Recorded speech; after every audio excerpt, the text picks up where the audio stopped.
إن الحمد لله نحمده ونستعينه ونستغفره ونعوذ بالله من شرور أنفسنا وسيئات أعمالنا من يهده الله فلا مضل له ومن يضلل فلا هادي له وأشهد أن لا إله إلا الله وحده لا شريك له وأشهد أن محمدا عبده ورسوله أما بعد. So carrying on then with Al-Aqidah Al Wasitiyyah. Last time we spoke about the 6 pillars of Iman. And the final 2, the Iman in the Day of Judgment and the Iman in the decree. Those 2 we mentioned. We'll come back to them in detail later on. Because later in the book, the descriptions of the Day of Judgment are going to be mentioned, and also the decree is going to be spoken about. So those 2 sections we will come back to in more detail later on in the book, insha'Allah ta'ala. So then after that, the author says, وَمِنَ الْإِيمَانِ بِاللَّهِ الْإِيمَانُ بِمَا وَصَفَ بِهِ نَفْسَهُ ووصفه به رسوله محمد صلى الله عليه وسلم. That from the Iman in Allah is to have Iman in what Allah has described Himself with, has attributed to Himself, and what the Messenger, His Messenger Muhammad sallallahu alayhi wasallam, has described Allah with, has attributed to Allah. So that there is talking about the head of all of the pillars of Iman. Back to the beginning, the Iman in Allah. That one of the aspects of our Iman in Allah is to have Iman in what Allah attributed to Himself, what Allah described Himself with, and what His Messenger Muhammad sallallahu alayhi wasallam described Him with. Meaning, if somebody was to reject that, they reject what Allah has described Himself with, or what the Messenger has described Allah with. They reject the names and the attributes basically. Then that would be from the fold of kufr, from the actions of kufr, that a person rejects what Allah has described Himself with, rejects what Allah has attributed to Himself. Then that person would not be a mu'min. And this is highlighted in the Quran, where it speaks about the mushrikun, and it speaks about those who make the ilhad, and they do the rejection of the names and attributes of Allah. The details are going to come section by section as we go through the book. Because it doesn't mean that anybody who has some type of misinterpretation about the names and attributes of Allah has therefore committed kufr and is a kafir. Not like that. The details are going to come. There are certain groups from the groups of deviation who deviated in the names and attributes of Allah, who were declared as disbelievers, but not necessarily anybody. So the details of all of that are going to build slowly as we go through the book. Right now, just generally saying here that we believe and have Iman in what Allah described Himself with. And the one who doesn't have Iman in that, then he is not a mu'min. وَكَذَلِكَ مَنْ عَطَّلَهَا أَوْ شَبَّهَهَا بِصِفَاتِ خَلْقِهِ. And likewise a person who distorts them or makes resemblance of the attributes of Allah to creation, then those would all be errors and mistakes. And those are all the details we are going to come to insha'Allah ta'ala. Ibn al-Qayyim rahimahullah ta'ala mentioned in An-Nuniyah, من شبه الله العظيم بخلقه فهو النسيب لمشرك نصراني أو عطل الرحمن من أوصافه فهو الكفور وليس ذا إيمان.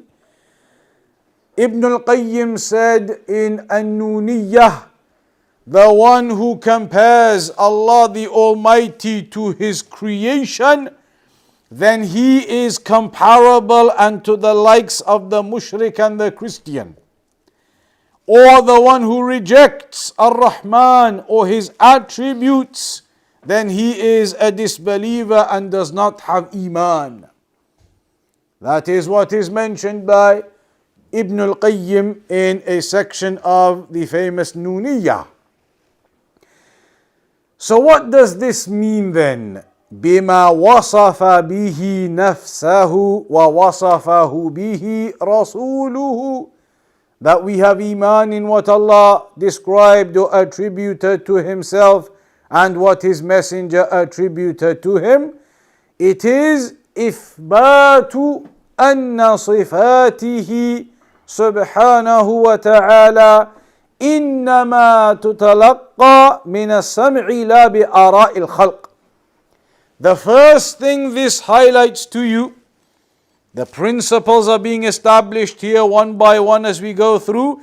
The first thing that this is establishing to you is that the names and attributes of Allah, they are learnt via the revelation, not by the opinions of men or the thoughts of men. Because look what Ibn Taymiyyah rahimahullah ta'ala says, we in our Iman affirm what Allah described or attributed to Himself or what the Messenger attributed to Him. Meaning, we affirm the names and attributes that are in the Quran and the Sunnah. That is the source of our knowledge when it comes to discovering and learning what Allah has attributed to Himself and what the Messenger has attributed to Allah. It is not from what we think and make up and deduce and work out. The names and attributes of Allah are taken directly from the sources of the Quran and the Sunnah, the revelation. Our Iman is to affirm what is in there, what Allah has described Himself with in the Quran, what the Messenger has described or attributed to Allah in the Sunnah. That's what we have Iman in. Not what people make up and their explanations and this means this and that means that. Not that. Names and attributes of Allah from the sources of revelation, which indicates that this is an affair which is tawqifi. This is an affair which is tawqifi. And what they mean by that is exactly what we've said, that you can only learn about these matters directly from the Quran and the Sunnah, the revelation.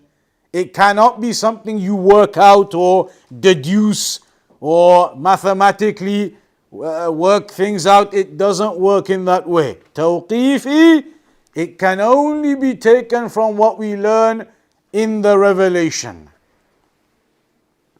فَلَا يُوصَفُ, and this therefore means Allah is not to be described or attributed with anything which He did not attribute to Himself or the Messenger did not attribute to Him. That's the meaning of this section. Our Iman in Allah is that we have Iman in what Allah described Himself or attributed to Himself and what the Messenger attributed to Him. Meaning therefore that this knowledge is tawqifi. It comes only from the sources of revelation, not from your thoughts and what you work out and what you deduce. And on top of that, it therefore means you cannot describe or attribute to Allah anything which is not found in the Quran and the Sunnah. You cannot attribute to Allah anything which Allah has not attributed to Himself in the Quran. And you cannot attribute anything to Allah that the Messenger has not attributed to Allah.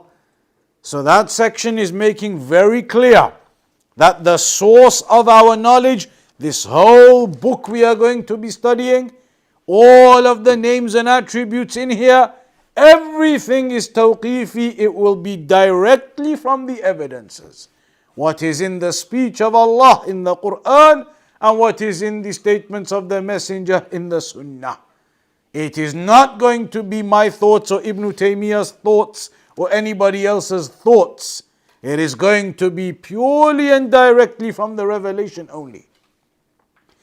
Al-Imam Ahmad rahimahullah ta'ala mentioned, لا يوصف الله إلا بما وصف به نفسه أو وصف به رسوله صلى الله عليه وسلم لا يتجاوز القرآن والحديث.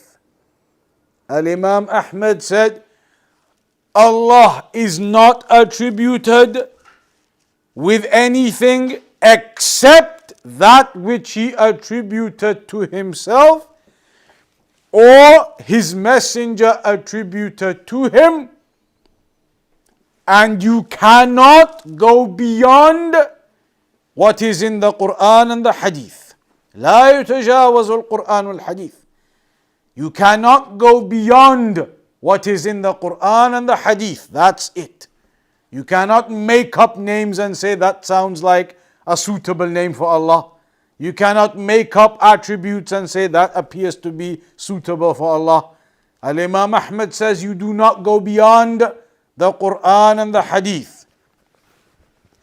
Ibn al-Qayyim rahimahullah ta'ala mentioned in Al-Bada'i' ما يطلق عليه في باب الأسماء والصفات توقيفي.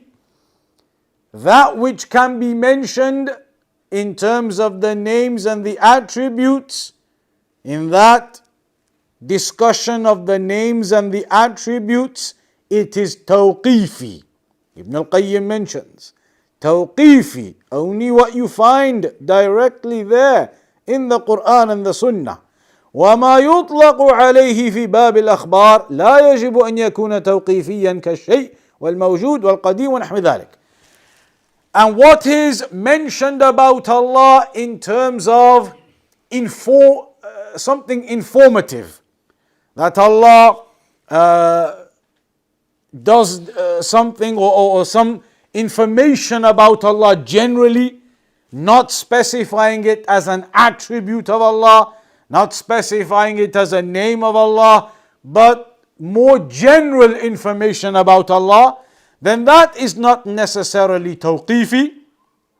A person may mention general details about Allah from everything we know, general, not specific names or attributes, and that generality is something separate.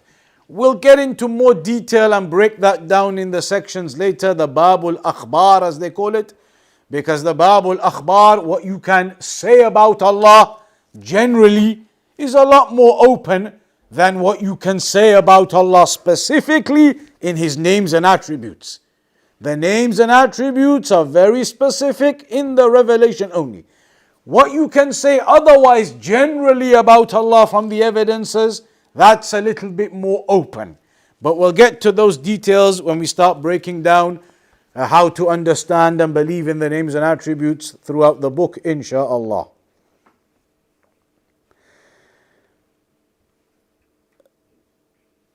There are a few other principles that we should also add on to our understanding at this stage.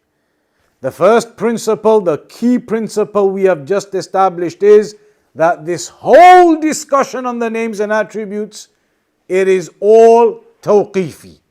All of it from the revelation only, not interpretations and thoughts and ideas of man. That's the first principle.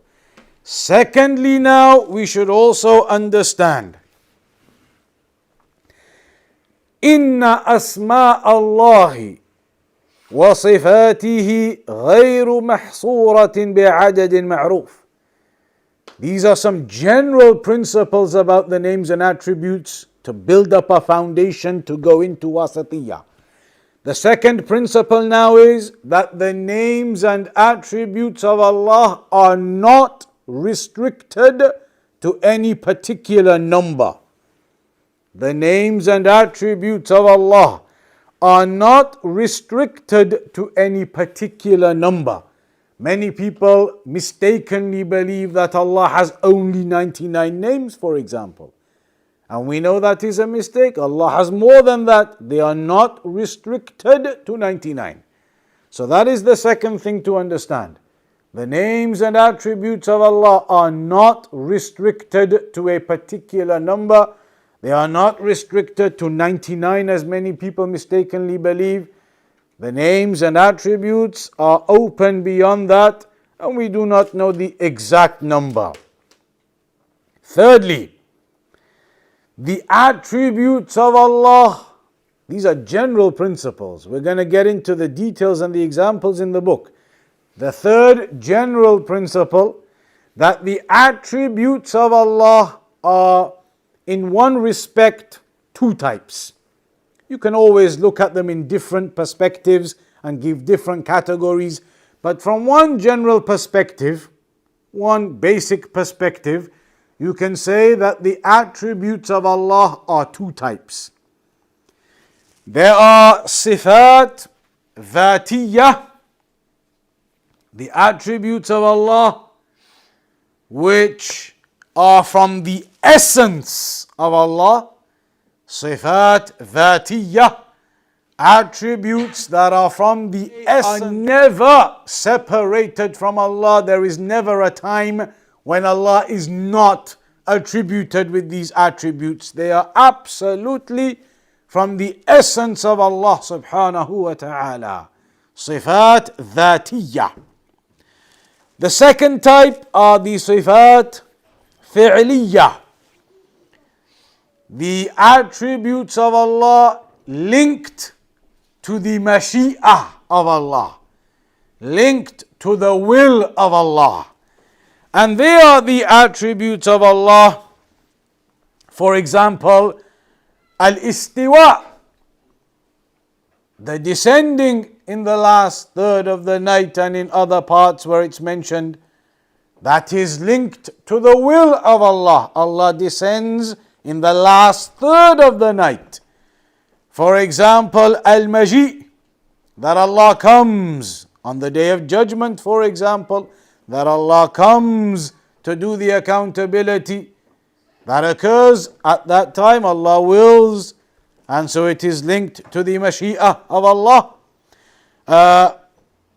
Before I mentioned al-istiwa is rising above the throne, and nuzul is the descent that we spoke about before, and nuzul, that Allah descends in the last third of the night. Al-istiwa, of course, is that Allah rises above the throne, and we're going to get to all of those details insha'Allah ta'ala. All of the discussion about the throne of Allah, Allah rising above the throne, we'll get to all of those in the relevant chapters insha'Allah. So basically, there are the sifat dhatiyah, the attributes that are from the essence of Allah. And there are the sifat fi'liyah, the attributes that Allah does upon and when He wills to do them. Fourthly, when we talk about Islam, there are 5 pillars of Islam. When we talk about Iman, there are 6 pillars of Iman. When we talk about the decree, there are the 4 pillars of the decree. When we talk about the names and attributes, there are pillars to the Iman in the names and attributes of Allah. There are certain pillars to the Iman in the names and attributes of Allah.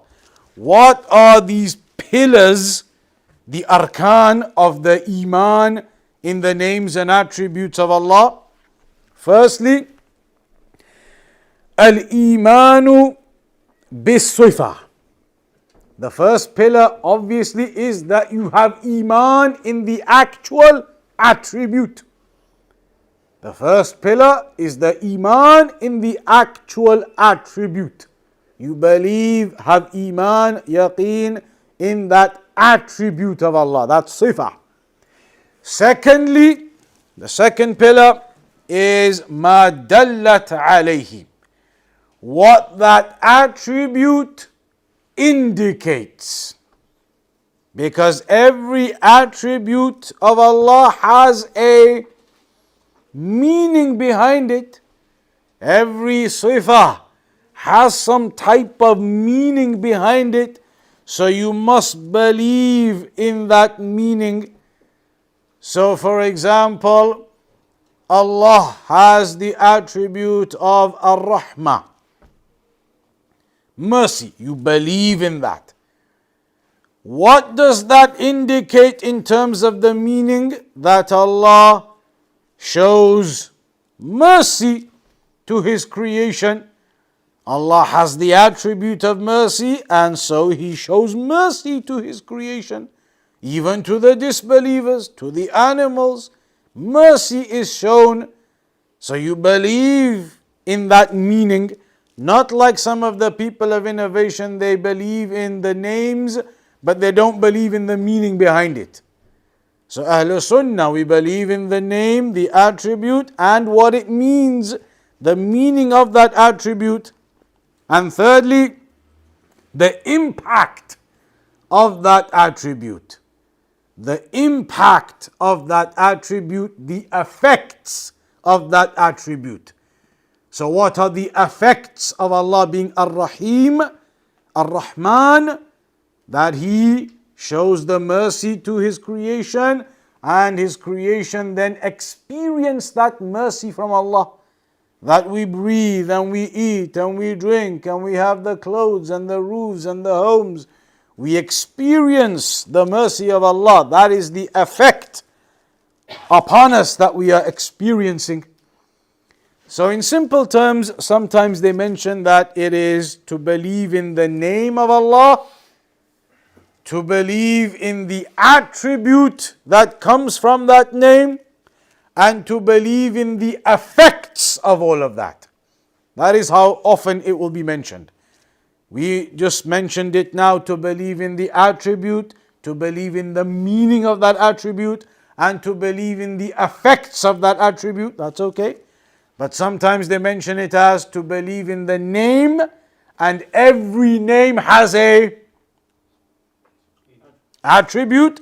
So to believe in the name, to believe in the attribute, and thirdly to believe in the impact and effects of that attribute. One example is that Allah is Al-Alim. Allah is the all-knowledgeable. What is the attribute that we understand from that? Knowledge. That Allah has knowledge. Knowledge that encompasses everything. Knowledge which encompasses every affair, and nothing is hidden from Allah. You would not say that Allah is Al-Alim bila ilm. That Allah is Al-Alim, but He doesn't have knowledge encompassing the affairs. Ahlul Sunnah, we believe in the attributes, we believe in the names, we believe in the effects of those names and attributes. Those are the three main aspects. Belief in the names, belief in the attribute that comes from that name, belief in the effects that arise from that thereafter. Three parts. The next principle, the fifth principle, ليس في أسماء الله وصفاته نفي محض بل كل نفي وجد في أسماء الله وصفاته فهو لإثبات كمال ضده إذ النفي المحض عدم والعدم ليس بشيء فضلا عن أن يمدح به كما قال تعالى وَلَا يَظْلِمُ رَبُّكَ أَحَدًا أي لكمال عدله ولا يؤوده حفظهما أي لكمال قوته واقتداره. The fifth principle to remember is when we talk about negations in the chapter of names and attributes, that Allah does not do this and Allah does not do that. When we talk about negations regarding Allah subhanahu wa ta'ala, then it must be remembered they are not negations for the purpose of absolute negations. It is not a negation just for the sake of the negation. If you simply negate something, there is no praiseworthiness in that necessarily. There is no praiseworthiness in that necessarily. You say somebody, such and such a person, he's not stupid. You've negated from him stupidity. But have you affirmed that he's actually a very smart and intelligent man on the other hand? Not really. He may just be average. He's just not stupid, but has he got anything more on the other side? Smart, intelligent, IQ of 500? Not necessarily. So a negation by itself isn't praiseworthiness. So when we talk about the negations regarding Allah, Allah doesn't do this or doesn't do that, it's not just for the sake of the negation. The negation by itself isn't praiseworthy. But it's about emphasizing and highlighting the opposite of that negation from perfection. It is about emphasizing the opposite of that negation, and the opposite of the negation is going to be something, of course, praiseworthy. An example of that is when Allah says in the Quran, وَلَا يَظْلِمُ رَبُّكَ أَحَدًا, and your Lord does not oppress anyone. So we have negated oppression from Allah. We have negated that Allah does wrongdoing to anyone. Allah does not wrong anyone. But what is the purpose of that? It's not just for the sake of saying Allah doesn't wrong anyone. It is for the sake of then highlighting the perfection, which is that Allah deals with the people upon absolute justice. By saying Allah does not wrong anyone, you learn from that the perfection of the opposite regarding Allah. Therefore, if Allah doesn't wrong anyone, He must deal with the people upon absolute perfection of justice. That's the point of negations when it comes to Allah. You negate something, of course, because that negation is something dispraiseworthy, you negate that, but then it's not just for that and stop there. It is to then continue on and understand the perfection of the opposite. It's like, for example, also لا يؤوده حفظهما. In Ayatul Kursi, which we're going to get to, a full detailed explanation of Ayatul Kursi comes up in the book. لا يؤوده حفظهما, that it does not burden or create any issue for Allah to preserve them and guard them. Why? Why are we negating this from Allah? It doesn't cause Allah any problem. Because we are emphasizing the opposite, the perfection of the strength and ability of Allah. That nothing overwhelms Allah. Nothing overwhelms Allah. Allah is not overwhelmed in preserving them and maintaining them because of the perfection of His strength and ability. So every time there is a negation being spoken about regarding the names and attributes of Allah, it is not just for the sake of the negation and stop. It is the negation, but then on top of that, to understand the emphasis of the perfection on the other side. So there is no such thing as absolute negation and full stop. When it comes to the names and attributes of Allah, there's no such thing as negation for the sake of negation and full stop. It is negation and then more on top. negation and then understanding the opposite. So that's what they say. There is no nafi mahad, meaning there is no negation just for the sake of the negation and full stop. There is always the understanding of the opposite. The sixth principle to understand, that the methodology of Ahlus Sunnah, this is connected to the previous one, the methodology of Ahlus Sunnah is to generalize when it comes to the negations, to generalize when it comes to the negations, and to be very specific and detailed when it comes to the affirmations. When we are negating things, it is generalized. When we are affirming, then it's detailed and precise regarding the names and attributes of Allah. An example of that is لَيْسَ كَمِثْلِهِ شَيْءٍ وَهُوَ السَّمِيعُ الْبَصِيرُ. There is nothing like unto him, but he is the all-hearing and the all-seeing.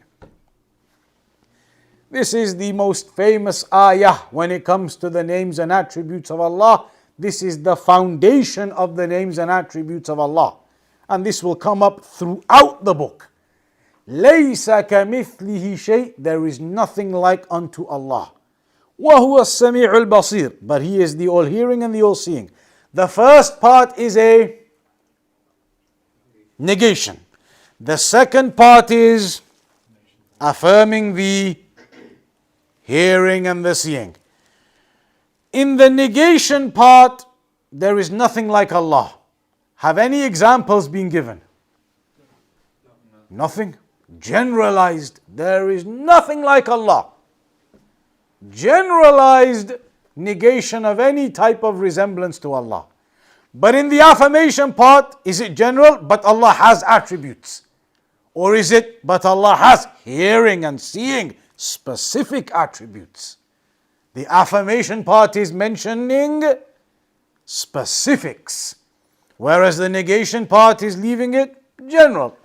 There is nothing like Allah, and Allah is the all-hearing and the all-seeing. They are specific attributes of Allah. It doesn't just say Allah, there is nothing like Allah, and Allah has attributes. Doesn't say that, that would be general. Rather specific in the affirmation, hearing, seeing. So the methodology of Ahlus Sunnah is that we generalize when it comes to the negations, but we specify when it comes to the affirmations. Why is that? Or what is one of the reasons behind that? Anyone? Logically speaking, without having to understand the details here, logically speaking, why do you generalize in negation and specify in the affirmation? Because if you give the example of the ayah, when you're generalizing negation, there's nothing at all like Allah subhanahu wa ta'ala, and specifying Logically, why would you generalize in negations and be more specific in affirmations? They give an example sometimes. I don't remember where I read it, maybe in the Shaykh Uthaymeen explanation. They give an example. Imagine I was to say to somebody that you, mashallah, you are not a donkey. You, mashallah, are not stupid. You, mashallah, are not a fool. You, mashallah, are not an idiot. You, mashallah, are not thick. You, mashallah, are not any of those things.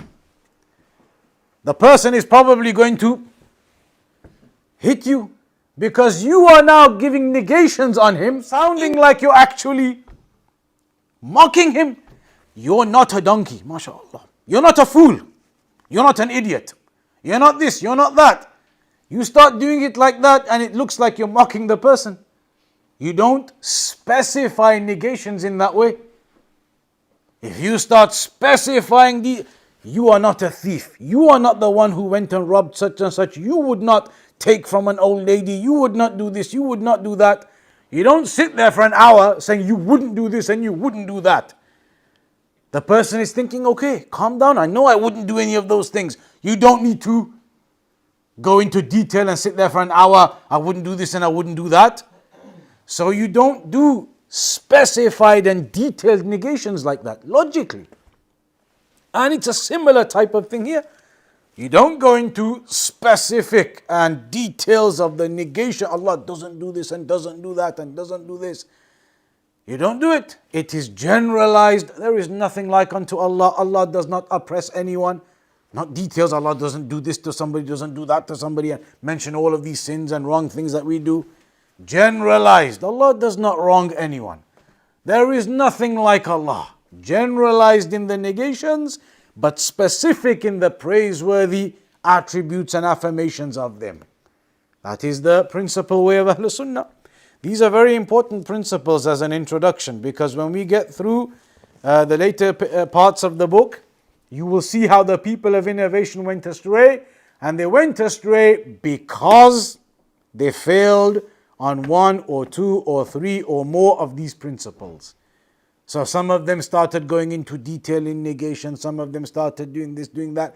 They neglected these principles, and as a consequence, they began going astray. So that is the sixth principle. The sixth. So now the seventh.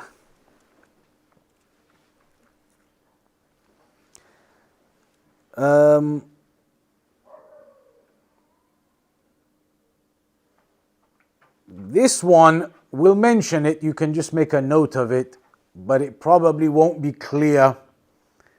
This is one of the principles which requires a bit more detail, and you would find it in books like Al-Qawa'id Al-Muthla of Shaykh Al-Uthaymeen. But it is the principle that the names of Allah and His attributes, when you think about the names and attributes of Allah in terms of the essence of Allah, then every name and attribute indicates what? Ar-Rahman, Ar-Rahim, Al-Ghafur, Al-Alim. All of the names of Allah, all the attributes of Allah, when you think about them in terms of the essence of Allah, they are all names and attributes to the perfection of Allah. They are all pointing to one and the same thing. In terms of the essence of Allah, when you're thinking about the names and attributes in terms of the essence of Allah, then Al-Alim is Al-Ghafur, Ar-Rahman is Ar-Rahim. They are all names of Allah. They are all synonymous in that way. All of the names and attributes of Allah are one and the same thing in terms of all of them returning back to Allah. So when thinking about any name or attribute in the context of Allah, then all of them are the same. They all indicate Allah. But when thinking about the names and attributes of Allah, in terms of each one as a separate topic, Ar-Rahman, Rahmah, Al-Ghafur, Maghfirah, Al-Alim, Ilm. When you look at each one individually, then each one is something separate and different. So the names and attributes of Allah are all the same in terms of the context of looking at them to Allah. They all indicate Allah. But when looking at them for each one, looking at each one, then they each have different meanings. So the scholars, they mention this, that in the perspective of the essence of Allah, all the names and attributes are the same. They indicate Allah. But when looking at them individually as names and attributes one by one, then each one has its own meanings. The next principle, the names and attributes of Allah are names and attributes in reality. This is not metaphors or similes or examples. When we're talking about the names and attributes of Allah, then they are Asma'ullahi subhanahu wa sifatuhu haqiqah. They are actual and real. And this is one of the biggest things that you'll see the people of innovation went astray in when they began saying, no, this name or this attribute of Allah isn't actually that. It's this or it's that, and they give different meanings. And they give different interpretations. It's not actually what it says it is. It actually means something else.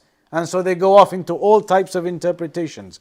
The foundational rule is the names and attributes of Allah are names and attributes in reality. That's the foundational rule there. But the people of innovation, that is one of their biggest deviations. We'll see that inshaAllah throughout the book, the Jahmiyyah, the Mu'tazila, and others like them. The next principle.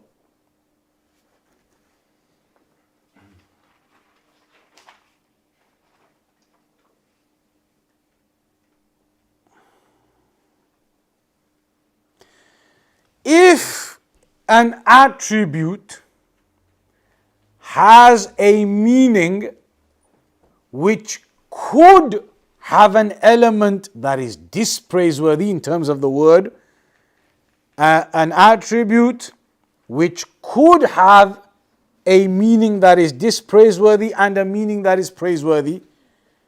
Certain words that we use, they can have different connotations, different meanings. Context, it could mean something bad. In a context, it could mean something good. If one of those words is being used, it is one of the attributes of Allah, or it is being used regarding Allah, then of course that word is not attributed to Allah in its completion. Because the aspect of it that is dispraiseworthy clearly is not attributed to Allah. Only the praiseworthy nature of it is attributed to Allah. They give examples of some of the things that you may say, that Allah is Al-Murid. Allah is Al-Murid. They may say that Allah does what He wills, irada. He is the Murid, He does what He wills from irada. But a person who wills to do something, linguistically now, somebody who wills to do something, somebody could will to do something bad, and they could will to do something good. So in these types of terminology, you must understand, when it comes to Allah subhanahu wa ta'ala, there is none of the dispraiseworthy aspect attributed to Allah whatsoever. Even when we come to some of the names or some of the aspects like Allah takes revenge. So now you may say, okay, well that sounds quite a lot like dispraiseworthy. But those kinds of titles or names or those topics, when we get to them, about Allah taking revenge or other things of that nature, they are always only in the context of praiseworthiness. That somebody has wronged and then Allah takes revenge on them, i.e. then Allah punishes them accordingly and justly.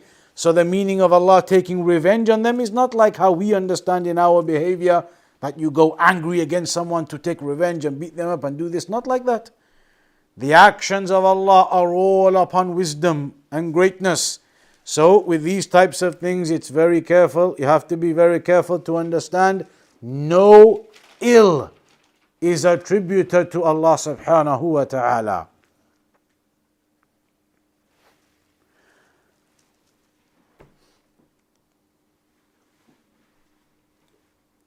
The next principle, number 10.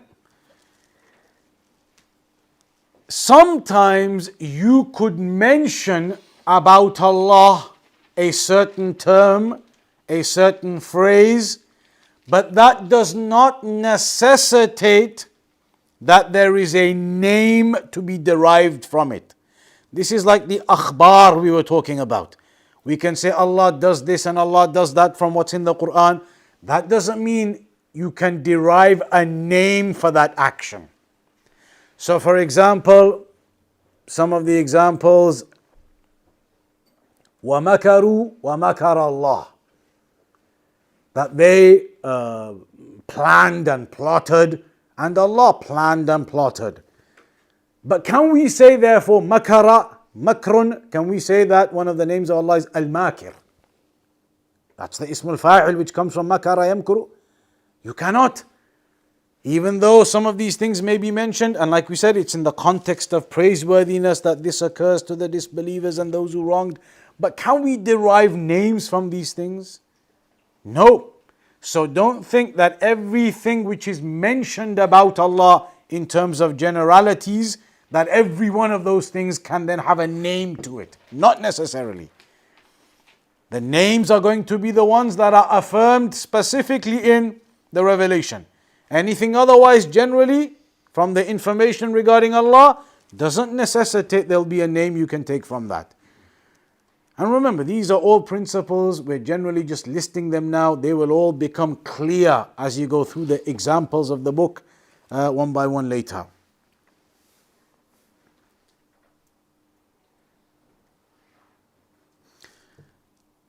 Another principle to remember is that there are certain terms, certain names that are given to Allah and creation. And they are both valid in Allah and the creation. But of course, like we've already said, there is no resemblance. So for example, al-ilm. Do we have knowledge or not? We have knowledge. In the Quran and the Sunnah, we've been told to gain knowledge. The Quran affirms we have knowledge. وَمَا أُوتِيتُ مِنَ الْعِلْمِ إِلَّا قَلِيلًا. You've not been given from knowledge except a small amount, but that means you have been given knowledge. So we have knowledge, al-ilm. Allah has al-ilm or not? Absolutely, al-alim. So the same term is being used. Allah has ilm, we have ilm. And that is valid. But of course, there is no resemblance whatsoever to the knowledge of Allah and our knowledge. But the term can be used. Another example, hearing and seeing. وَهُوَ السَّمِيعُ الْبَصِيرُ. Do we have hearing and seeing? We have hearing, we have seeing. And we can affirm that to Allah. But there is no resemblance between the hearing and seeing of Allah to our hearing and seeing. A person may say, what do you mean? How can that work? We'll get to the detailed examples later, but a general example now, we'll mention it later again. Shaykh Al-Uthaymeen mentioned the example about the word leg. If somebody says to you, describe a leg, how would you describe a leg? You could describe a leg, it's 4 foot long, has meat on it, has a knee on it, has an ankle, all these things. The leg of a human. What if somebody comes along and says, no, a leg is only 1 centimeter long and it's really thin. That's what a leg is. Absolutely, he's right as well. Another person comes along, no, a leg is the size of a lamppost. That's how big a leg is. Absolutely. Another one, a leg is the size of a tree trunk. That's how thick it is. Absolutely, he's right too. Because all of those are legs of different things. The leg of a human, the leg of a spider, the leg of a giraffe, the leg of an elephant. They're all legs, but they all have completely different descriptions. They're all different, but they're all called leg. That leg of a spider and the leg of a giraffe, look at the difference. Yet that's a leg and this is a leg.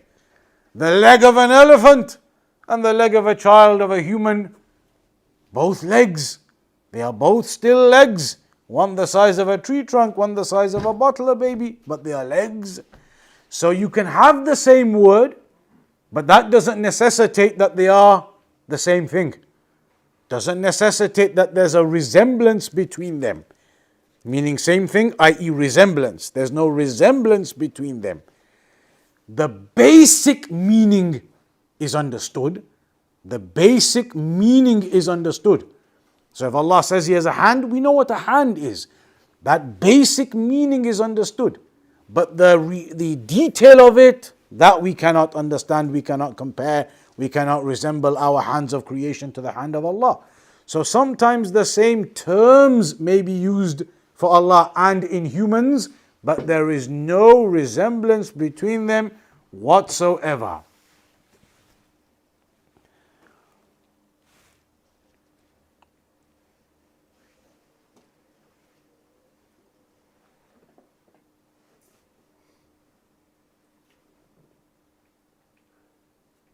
The final couple of things we'll mention as the introduction here,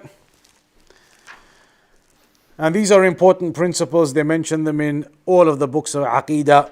One is the principle, you hear about it in all of the books of Aqidah, Al-Qawlu fi Sifat Kal-Qawli fi Dhat. And I remember that one very clearly. It was on the exam paper for the masters in Aqidah in the university. Al-Qawlu fi Sifat Kal-Qawli fi Dhat. What you say about the attributes of Allah is exactly what you say about the essence of Allah. What you say about the attributes of Allah is exactly what you say about the essence of Allah. فَكَمَا أَنَّنَا نُثْبِتُ لِلَّهِ ذَاتًا لَا تُشْبِهُ الذَّوَاتِ. So just like we affirm Allah has an essence, Allah is in a way that is essence of Allah, is not comparable to anything in creation, then likewise the attributes of Allah are not comparable to anything in creation. Everybody knows Allah is not like us. We are not comparable to Allah. We do not resemble Allah. Then likewise the attributes of Allah do not resemble our attributes.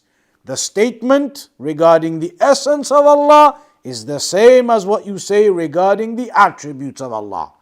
And that's important because many of the people of innovation may say to you, the essence of Allah is not comparable, but all of a sudden the attributes are for them. The principle is very clear. The essence of Allah and the attributes of Allah, it's the same. There is no resemblance in the essence of Allah to us, and there is no resemblance to the attributes of Allah and us. Secondly, which is like a subsidiary of that principle, what you say about some of the attributes is exactly what you say in all of the rest of the attributes. Meaning you don't pick and mix, okay, this attribute, we're going to apply these rulings to it, and you can believe this about it and that about it, but that attribute, you can't believe this about it and that about it. What you say about these attributes, you say about the rest of the attributes. They're all the attributes of Allah. القول في بعض الصفات كالقول في البعض الآخر إذ لا فرق. And this again becomes very important because the people of innovation, they'll say to you certain names of Allah, you can believe in the attributes regarding them. But other names of Allah, we don't believe in the attributes. Can't be. What you say about some of the attributes, that applies to all of the attributes.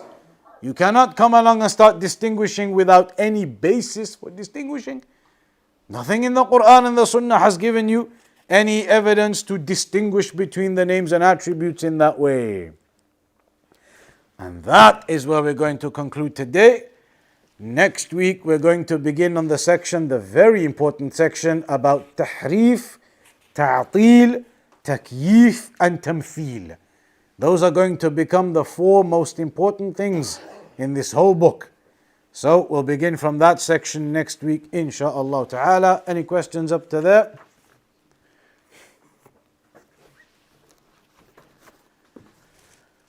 Is there a difference between tashbih and tamthil? Jumping ahead to next week. إِنَّكُمْ قَوْمٌ تَسْتَعْجِلُونَ. You are a group of people who are hasty. So there is a difference. There is a difference. And we're not going to tell you what the difference is today. You can do a homework. Preparation for next week. That question of yours, what is the difference between tashbih and tamthil? Bring us your answers next week. We're going to do it next week, exactly that topic. And there is a difference. And you'll see from the Quran there's a difference. But everybody can do the homework for this week. See what answers you can find. What is the difference between tashbih and tamthil? And why do we use one and not the other in our terminology? Anybody else? All right, we'll conclude upon that. How do the scholars derive when they go through the Quran and Sunnah where it's actually a name of Allah and not like you said? No, these are too advanced. All of these kinds of questions, you're going to get the answers for all of them as we go through the book. How do the scholars derive the names? How do they work out what is an attribute? We're going to learn all that in the book. There's no point answering all those questions now. That is the whole point of this book. So all of those things, you're going to learn them in the book. If at the end of the book you don't know the answer to that, then we can definitely discuss more. But right now, all of those things, they're going to come up stage by stage, week by week. You can see very clearly, small sections make it very